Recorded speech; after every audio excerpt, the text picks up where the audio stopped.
Graz is Austria's second largest city, yet it's still overlooked by many international visitors. Home to one of Europe's best preserved medieval old towns, the iconic clock tower, beautiful Renaissance courtyards, and striking modern architecture. It's a city full of surprises. In this guide, I'll show you the very best things to do in Graz. Located in the south of Austria, about 2 hours from Vienna, Graz is the capital of Styria and home to around 300,000 people. Its beautifully preserved Old Town has been a UNESCO World Heritage Site since 1999. The best way to experience Graz is simply by wandering through its historic Old Town. As you stroll through its narrow streets and lively squares, you'll notice that Graz feels a little different from many other Austrian cities.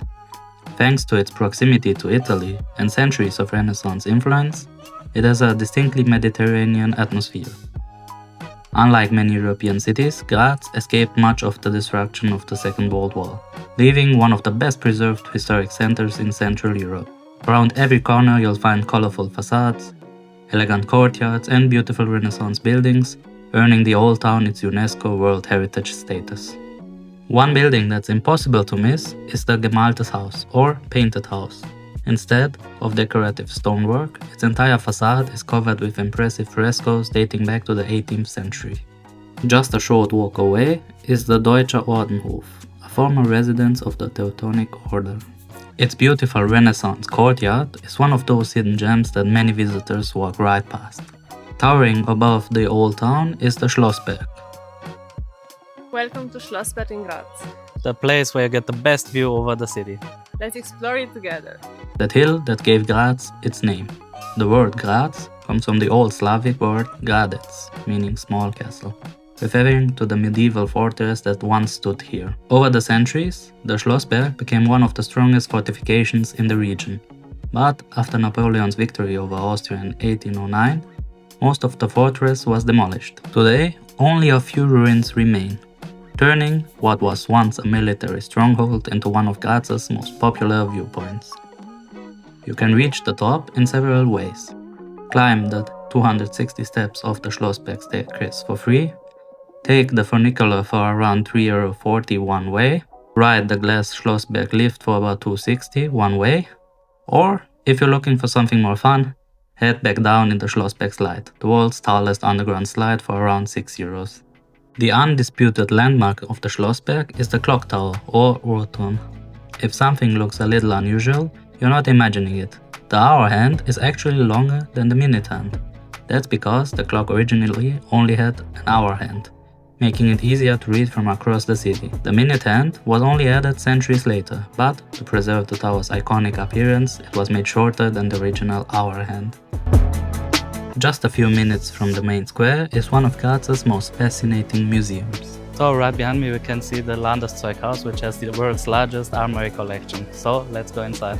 Built in the 17th century, the armoury was created at a time when Styria lay on the frontier of the Habsburg Empire and faced frequent attacks from the Ottoman Empire and uprisings in neighboring regions.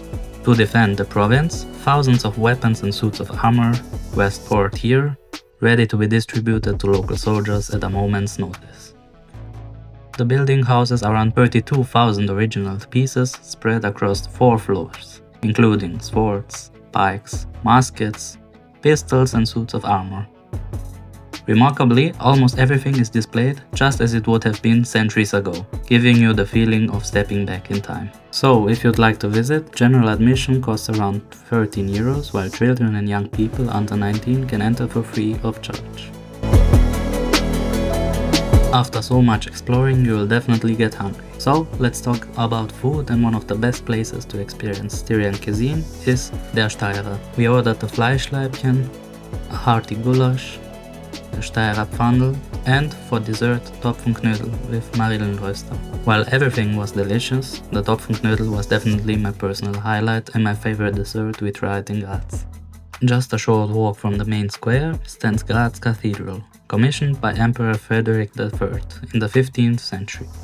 Built in the late Gothic style, it was once part of the imperial residence and remains one of the city's most important churches. While its exterior appears surprisingly simple today, it wasn't always this way. The cathedral was once covered in colorful wall paintings, but only a small section, known as the Landplagenbild, or Picture of the Plagues, has survived. Step inside and you'll discover soaring vaulted ceilings, beautiful Gothic architecture, and impressive decorations. Right next door is the Mausoleum of Emperor Ferdinand II, one of the finest examples of Mannerist architecture in Austria. Built in the early 17th century, it is the final resting place of Emperor Ferdinand II, his wife Maria Anna of Bavaria, and their son Johann Karl, who died as a child. So, if you'd like to visit the interior, keep in mind that it's generally only open from May to October. Outside those months, you can still admire the building from the outside. Although Graz Castle is now home to parts of the Styrian provincial government, it's still worth stopping by for one remarkable feature. Hidden inside is the famous Gothic double spiral staircase. Built around 1500, its ingenious design features two separate staircases that split apart before joining together again on every floor. Often called the Staircase of Reconciliation, it's considered one of the finest examples of late Gothic stone craftsmanship and is unlike anything else you'll find in Austria. Not everything in Graz is centuries old. Floating on the Mur River is the Murinsel, an artificial island designed by New York artist Vito Acconci when Graz was named European Capital of Culture back in 2003. Today, it connects both riverbanks while housing a cafe as well as an amphitheater, making it one of the city's most recognizable modern landmarks. One of my favorite breakfast and brunch spots in Graz is Café Granola, with a wide selection of fresh breakfast dishes, great coffee and a cozy atmosphere. It's the perfect place to recharge before another day of exploring. On the outskirts of the city lies one of the most beautiful palaces. Welcome to Eggenberg Palace. One of the most beautiful palaces in all of Graz and a UNESCO World Heritage Site. Let's explore it together. It was commissioned by Prince Hans Ulrich von Eggenberg in the early 17th century and designed by the Italian court architect Giovanni Pietro de Pomis. But what makes the palace truly unique is that its entire design is based on the calendar and the cosmos. The palace has 365 windows for the days of the year, 52 windows on the main floor representing the weeks, 24 staterooms symbolizing the hours of the day, and 4 corner towers for the seasons. Even the 31 rooms on each floor correspond to the maximum number of days in a month, making it one of Europe's most fascinating examples of symbolic architecture. Surrounding the palace is a beautiful English-style landscape park that you can also visit. It's the perfect place for a relaxing walk, and if you're lucky you might even spot some of the resident peacocks roaming the grounds. So if you'd like to visit the palace as well as the gardens, it costs €6. A little bit outside of the Old Town you'll find one of Graz's most impressive landmarks, the Herz Jesu Kirche, or Church of the Sacred Heart. Completed in 1891, it was built in the neo-Gothic style during a period of rapid growth in Graz. Today, it is actually the largest church in Graz and the third largest church in Austria, with a tower rising to an impressive 109 meters, making it one of the tallest churches in the country. Step inside to admire its soaring vaulted ceilings, colorful stained glass windows, and peaceful atmosphere. Despite its impressive size, it's often overlooked by visitors, making it one of Graz's true hidden gems.